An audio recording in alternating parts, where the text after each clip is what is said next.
दोस्तों, कभी कभी जिंदगी हमें ऐसे मोड़ पर ला देती है जहां इंसानियत और स्वार्थ की जंग शुरू होती है। आज की यह कहानी एक ऐसे करोड़पति की है जो सोचता था कि पैसा ही सब कुछ है, लेकिन एक दिन कूड़े के ढेर से आती एक छोटी सी आवाज ने उसकी जिंदगी ही बदल दी। दोस्तों, पूरी कहानी जानने के लिए वीडियो को आखिर तक जरूर देखें। दिल्ली की एक ठंडी सुबह थी। लोग अपने काम पर भाग रहे थे, कोई ऑफिस के लिए, कोई दुकान के लिए। लेकिन उन्हीं भीड़ भाड़ वाली गलियों के बीच एक 8 साल की छोटी बच्ची मीरा कूड़े के ढेर के पास बैठी थी। उसके हाथों में एक टूटा हुआ खिलौना था और चेहरे पर मिट्टी, लेकिन आंखों में मासूम चमक। मीरा रोज वहीं बैठती थी। कभी बचा हुआ खाना मिल जाता, कभी कुछ नहीं। वह पुरानी बोतलें या डिब्बे बेचकर अपनी बीमार दादी के लिए दवा जुटाती थी। दादी झोपड़ी में लेटी थीं, सांसें टूटी हुई, पर उम्मीद बाकी थी। मीरा का हर दिन एक संघर्ष था। उसे पता था कि अगर वह एक दिन भी काम पर नहीं गई तो उनकी जिंदगी खतरे में पड़ सकती है। उस दिन मीरा को कूड़े के बीच एक पुराना बटुआ मिला। उसमें पैसे नहीं थे, लेकिन अंदर एक छोटी सी फोटो थी, एक आदमी की, सूट में, मुस्कुराता हुआ। पीछे लिखा था, Rahul Agarwal, aroma group of industries. Meera ने फोटो को देखा और कहा, कितने खुश लग रहे हैं ये साहब, काश मैं भी इतनी खुश होती। उसने तस्वीर अपनी फटी हुई थैली में रख ली।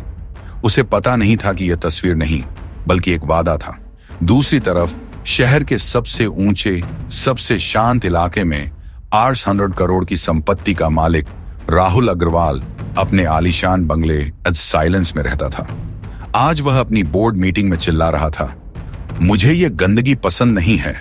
रोज ट्रैफिक में इन झुग्गियों की वजह से रुकना पड़ता है, इन्हें हटाओ। राहुल की जिंदगी में सब कुछ था, विदेशी गाड़ियां, पर्सनल जेट और पैसा, लेकिन उसके दिल में सुकून नहीं था। उसकी पत्नी सिम्मी कई साल पहले ही उसे छोड़कर विदेश चली गई थी, क्योंकि उनका कोई बच्चा नहीं था। सिम्मी जब जा रही थी तब उसने राहुल से आखिरी बार कहा था, राहुल, तुम एक खाली महल में रह रहे हो। तुम्हारा बैंक अकाउंट भर गया है, लेकिन तुम्हारा दिल सूख गया है। राहुल उसे नहीं रोक पाया था। वह खालीपन को भरने के लिए और ज्यादा काम करने लगा। राहुल के पास अब सिर्फ पैसा बचा था, लेकिन उस पैसे से वो अपने अंदर की तन्हाई नहीं भर पा रहा था। उसने कार की खिड़की से बाहर झांका। उसी रास्ते से रोज गुजरता था जहां मीरा कूड़े के पास बैठती थी, लेकिन उसने कभी ध्यान नहीं दिया, जब तक कि उस दिन कुछ ऐसा नहीं हुआ जिसने सब कुछ बदल दिया। उस दिन बारिश बहुत तेज थी। राहुल अपनी 2 करोड़ की नई कार फैंटम खुद ड्राइव कर रहा था। फोन पर एक बड़ी डील खत्म करने के तनाव में वह चिल्ला रहा था, प्रॉफिट मार्जिन कम नहीं होना चाहिए। अचानक सामने से ट्रक दिखा। ट्रक वाले ने ब्रेक लगाया, पर कार फिसलती हुई नियंत्रण खोकर सीधे कूड़े के ढेर की तरफ मुड़ी। उसी पल मीरा वहीं थी। उसने देखा कि कार सीधे उसकी तरफ आ रही है। उसकी नजर पास में बैठे एक बूढ़े भिखारी पर पड़ी। बिना एक पल भी सोचे मीरा झटके से दौड़ी और अपनी पूरी ताकत लगाकर बूढ़े भिखारी को एक तरफ धकेल दिया। धड़ाम! कार कूड़े के ढेर से टकराई और रुक गई। कार की बॉडी पर खरोंच आ गई थी और अंदर राहुल सदमे में डूबा बाहर निकला। उसका गुस्सा तुरंत फूट पड़ा। कौन था बीच में? सब मेरी गलती बता देंगे अब। मेरी कार का लाखों का नुकसान हो गया। लेकिन जब उसने देखा कि एक छोटी सी बच्ची जिसके हाथों से खून बह रहा था, गीले कपड़ों में खड़ी थी, वह रो नहीं रही थी, बल्कि उस बूढ़े भिखारी को उठा रही थी। बाबा, आप ठीक है ना? कुछ नहीं हुआ ना? मीरा की आवाज में दर्द नहीं, गहरी चिंता थी। राहुल ने अपनी कार के टूटे हुए शीशे और मीरा के कटे हुए हाथों को देखा। उसका गुस्सा एक पल में शर्मिंदगी में बदल गया। यह दृश्य उसके करोड़ों रुपए के अहंकार पर एक जोरदार चोट थी।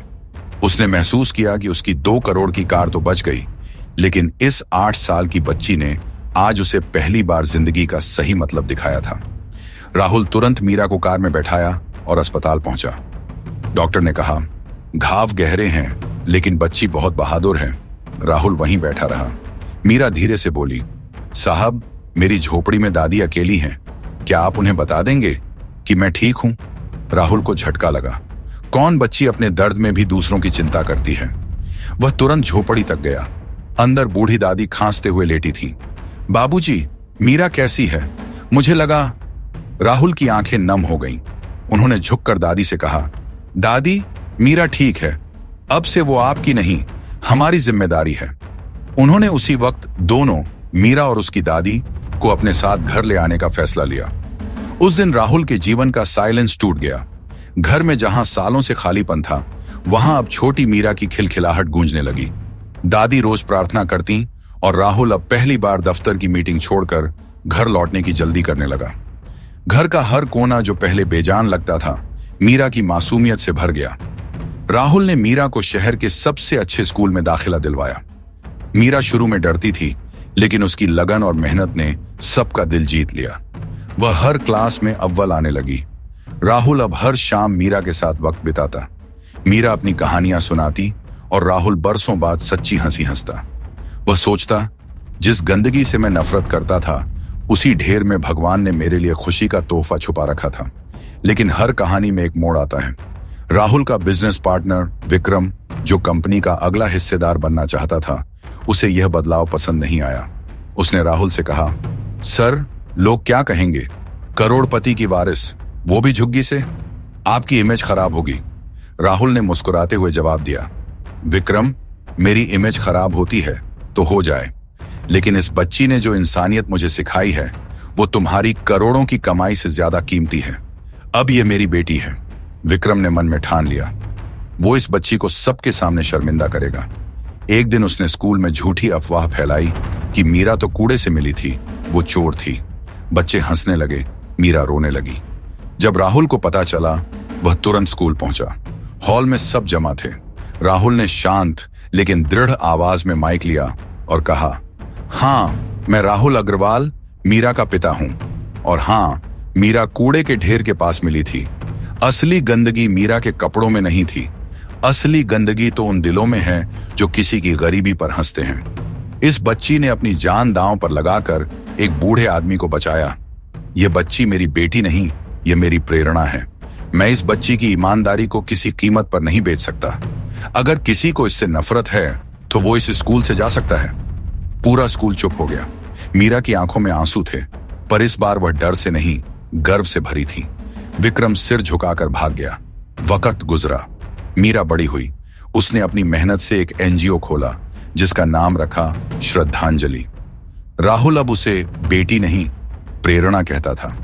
एक दिन टीवी पर जब मीरा का इंटरव्यू आया तो वह बोली, मुझे तो बस इतना याद है कि एक दिन मैंने किसी को बचाया था, पर असल में उन्होंने मुझे बचाया उस दुनिया से जहां लोग अमीर तो हैं पर दिल से गरीब। राहुल की आंखें भर आईं। उसे समझ आया कि कभी कभी भगवान किसी फरिश्ते को सबसे गरीब रूप में भेजते हैं। उसका जीवन अब करोड़ों से नहीं, बल्कि करोड़ों दिलों की दुआओं से भरा हुआ था। दोस्तों, इस कहानी से हमें यही सीख मिलती है कि इंसान की असली पहचान उसके कपड़ों या पैसे से नहीं, बल्कि उसके दिल की अच्छाई से होती है। एक छोटी सी बच्ची ने करोड़पति को इंसान बना दिया, क्योंकि इंसानियत सबसे बड़ी दौलत है। अगर इस कहानी ने आपके दिल को छू लिया हो तो इस वीडियो को अभी लाइक करें।